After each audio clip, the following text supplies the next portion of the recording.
За ойрын үед таны энерги ер нь ямар хөө байна вэ? Хэрдэл харцгаая. 2 хөтзөр байна, 2 чулуу байна. Ингээ аль өөр чинь нүдэнд тусч байгаа сайхан сонгоорой. Энэ юу шүү? Зөвхөн чулуу шүү заяа. 3 2 1 эхлэе. За хэрвээ та эхний үзэл сонгосон бол 6 аяга. За энэ бол юу гэдэм аа?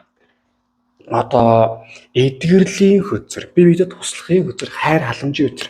Сүүлийн үед одоо таны хэдэн сар ч гэдэг юм таны нэр аюутын балаа хэцүү төвөгтэй байсан бол одоо ойрын үеэс эхлээд ер нь өнөөс эхлэх ч юм уу одоо л нэг юм гүнзгий амьсгаа авахтайгаа айтайхан болохтайгаа болохоор хүмүүсээс сайхан тусламж аваад буйны үлээр сайн аваад нэг өсөндөө таны энерги сайхан эдгэрч байгаа юм байна.